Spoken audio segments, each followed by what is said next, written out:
शिवाय नमोस्तुभ्यं भक्तों। श्री शिव महापुराण छठवीं कैलाश संहिता का 11वां अध्याय शीर्षक है वामदेव जी द्वारा ब्रह्मा निरूपण। ऋषि बोले, हे महाभाग सूत जी, आप हमारे गुरु हैं, इसलिए अब हम आपसे पूछते हैं कि वामदेव का मत क्या है। इसी को सुनने की हमारी बड़ी इच्छा है।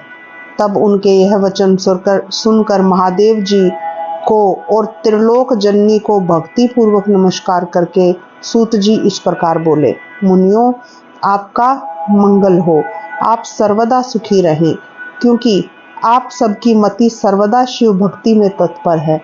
आज के बहुत पहले जो मैंने अपने गुरु के मुख से सुनी है, वही आप सब शिव भक्तों के समक्ष में कहता हूँ। पहले रथंतर कल्प में वामदेव नाम के मुनि हुए, जो गर्भ से उत्पन्न होते ही स्वयं शिव ज्ञान जानने वालों के गुरु हुए।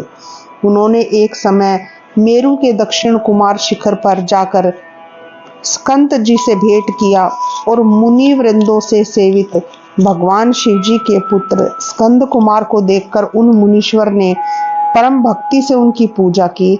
तो महेश्वर पुत्र प्रभु स्कंद जी प्रसन्न होकर बोले, हे मुने, मैं तुम्हारी पूजा से प्रसन्न हूँ।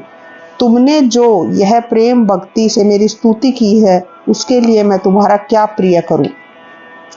तब स्कंद ने के ऐसे वचन सुनकर महामुनि वामदेव प्रसन्न हो बोले, हे भगवान, आप पर अपर के स्वामी हैं, सर्वज्ञ, सबके कर्ता और सर्वशक्तिधर हैं।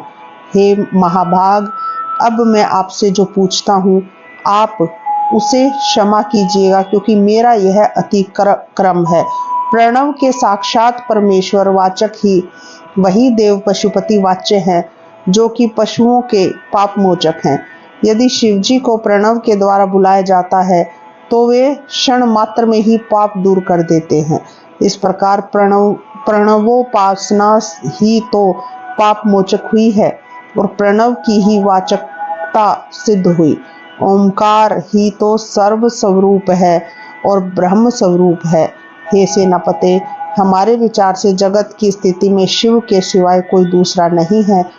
सर्वव्यापक स्वामी महेश्वर ही सब रूप धरने वाले हैं।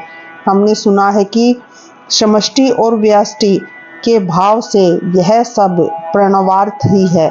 इस प्रकार श्री शिव महापुराण छठवीं कैलाश संहिता का 11वां अध्याय यहीं समाप्त होता है।